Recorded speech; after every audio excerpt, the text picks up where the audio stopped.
Jean-François Barry, un chroniqueur pas comme les autres. Jean-François, mauvaise soirée pour le Canadien qui a perdu 2-1 contre les Flames. Ouais, 2-1 défaite du Canadien. Juste avant le match, on a honoré Pierre Turgeon, qui a été intronisé cette semaine, un gars de l'Abitibi, au temple de la renommée du hockey, ce qui est pas rien dans ce temps-là, le Canadien. Si tu es déjà allé au Centre Bell, il y a l'anneau d'honneur tout autour du Centre Bell et il y a tous les joueurs qui ont porté l'uniforme du Canadien qui se retrouvent au temple de la renommée du hockey, donc qui font partie de cet anneau-là. Donc, on a dévoilé la plaque commémorative pour Pierre Turgeon et je pensais que ça allait fouetter le Canadien, ce qui a été le cas, Marie. Le Canadien qui a très bien joué, mine de rien. Hier, on a dominé 35-29 au chapitre des tirs au but. On a passé plus de temps dans la zone adverse, mais on s'est buté au gardien Jacob Markstrom, le gardien des Flames, qui a été extraordinaire hier. Dans le fond, il a cédé une seule fois sur 35 lancés.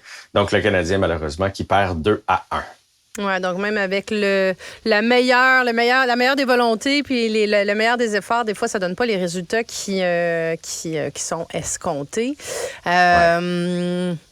Ça va prendre des marqueurs. Je te dirais. Là, c'est le problème du Canadien. C'est ça la faiblesse, c'est ça, devant des gardiens de but qui sont plus forts, plus férus?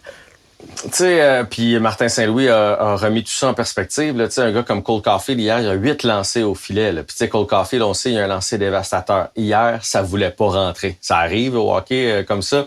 Josh Anderson, qui est dans une 17, là, il a toujours pas marqué depuis le début de l'année. Hier, il a touché la barre horizontale. On s'entend que quand tu touches la barre horizontale, t'as pas grand-chose là, de la mettre dans le filet. Il y a eu une chance extraordinaire avec 1 minute à jouer. Malheureusement, il s'est fait voler justement par Markstrom. Mais de façon générale, le Canadien, dans les dernières semaines, le problème, c'est que les attaquants marquent pas. Hier, c'est Gustav Lindstrom qui a marqué, qui est un défenseur. Là, si tu remontes au match de la fin de semaine, à part Suzuki, t'as Madison qui a marqué, t'as Chakai qui a marqué, mais les attaquants ne marquent pas de but. Des gars comme Newhook, des gars comme Evans sont sur des dizaines de plus de 10 matchs sans marquer un but. Là, on parle pas d'Anderson. Puis là, la liste est longue comme ça. Là. Fait que là, on va devoir trouver une façon. Puis des fois, c'est pas les plus beaux buts dans la Ligue nationale de hockey. T'sais, peut-être que des fois, on va passer devant le filet, prendre des petits retours, prendre des petits jeux qui ont l'air banals, mais qui sont super importants lorsqu'on veut noircir la feuille de pointage. Fait que ça va être à suivre là, dans les prochaines semaines si Martin Saint-Louis va faire des changements dans ses trios. Parce que c'est dommage, le Canadien a bien joué. Samuel Montembeault a été excellent aussi devant le filet du Canadien. Fait que ça n'a pas été un problème. Fait que c'est vraiment hier Markstrom. Mais Markstrom, c'est tout un gardien de but. Là. Dans les dernières années, c'était un peu plus difficile, mais pendant 5 ans au moins, là, il a fait partie de l'élite de la Ligue nationale. Et hier, il avait retrouvé tout son aplomb de ses belles années.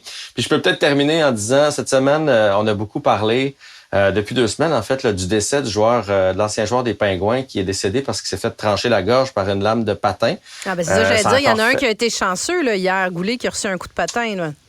C'est en plein ça. Puis donc, Kaden Goulet, hier, qui a reçu Lindholm a comme vraiment trébuché et ses patins ont volé dans les airs parce que Goulet était debout. Là. Puis Goulet, il fait 6 pieds et les patins de Lindholm l'ont atteint en plein visage. Donc, on a cru le pire, mais finalement... Bon, j'imagine que ça a pogné un peu le coin du casque, la demi-visière, et ça a fait en sorte que Goulet a retraité au vestiaire, mais est revenu rapidement. Reste que quand on voit ce genre de scène-là, ça nous rappelle à quel point les lames de patin, surtout aujourd'hui, là, avec la nouvelle technologie et les nouveaux métaux, sont excessivement tranchantes. Le Canadien qui aura la chance de se reprendre jeudi et samedi contre Vegas et Boston, mais c'est 2 des meilleures équipes de la Ligue nationale de hockey, donc ce ne sera pas facile. Ce ne sera pas facile. Jean-François, je voulais t'entendre aussi sur cette nouvelle qui est sortie un petit peu de nulle part. Là. Hier, je pense qu'on l'avait pas vu venir. Je ne sais pas si le ministre des Finances lui-même l'avait vu venir depuis si longtemps que ça, ou s'il a sorti ça d'un chapeau pour plaire un peu aux gens de la région de Québec. Mais le gouvernement du Québec qui va allonger 5 à 7 millions, là, c'est pas clair encore le montant exact, mais pour recevoir les Kings de Los Angeles au mois d'octobre prochain pour des matchs préparatoires. Ça fait réagir pas mal, ça fait énormément réagir. Moi, je suis plus mitigé. Mettons, je trouve que c'est surtout le timing de tout ça. Tu sais, au moment où on n'a pas d'argent pour rien, là, on va se le dire, d'allonger de l'argent pour la visite des Kings, ça fait mal un peu. Puis je trouve que c'est malhabile. D'un autre côté, là, plus ça sort, là, hier, c'était que du négatif pour cette annonce-là. Là, aujourd'hui, il y a comme l'autre penchant qui arrive, là, Sébastien Bovet qui aurait appris, parce que le Canadien qui a dit, nous, on était prêts à y aller gratuitement jouer au centre Vidéotron. Bon, là, on apprend aujourd'hui que le deal avec les Kings a été fait au mois de septembre, puis que le Canadien a levé la main au mois d'octobre. Il était un peu tard pour lever la main. On apprend Régent Tremblay qui dit dans les dernières années, est-ce que le Canadien est allé jouer à Québec? Là, c'est facile à dire une fois que c'est fait, mais quand est-ce qu'ils ont considéré aller jouer un petit peu? On apprend aussi que les Kings, leur aréna est en construction, rénovation, donc ils peuvent pas jouer leur match préparatoire à l'automne prochain dans leur propre aréna. Donc, ils cherchaient un autre aréna pour leur match préparatoire, mais on les paye pour les dépanner, finalement. Moi, ça, c'est le bout où je comprends pas. C'est pas eux qui devraient être contents d'avoir trouvé un plan B puis qu'on les dépanne? Je suis entièrement d'accord. C'est pour ça que, tu sais, hier, là, j'étais comme, hey, ça me heurte, là, cette histoire-là, puis tout ça. Puis là, aujourd'hui, je lis d'autres choses. Je fais, OK, faut ramener le balancier un peu. Mais oui, les Kings, de leur côté, n'avaient pas d'amphithéâtre, donc devaient trouver une place. Fait qu'on les dépanne, et non seulement on les dépanne, on les subventionne. Puis quand tu lis que leur propriétaire fait partie des 400 personnes les plus riches de la planète, là, tu te dis qu'on avait vraiment besoin de leur donner 5 à 7 millions pour qu'ils viennent jouer ici. Fait non, que, mais c'est pas un peu comme, tu sais, mon auto est en panne, je peux-tu t'emprunter la tienne? Mais en plus de ça, j'aimerais ça que tu me donnes de l'argent pour que je puisse t'emprunter la tienne. Tu sais, il y a quelque chose qui est comme un peu farfelu, il me semble, dans le concept.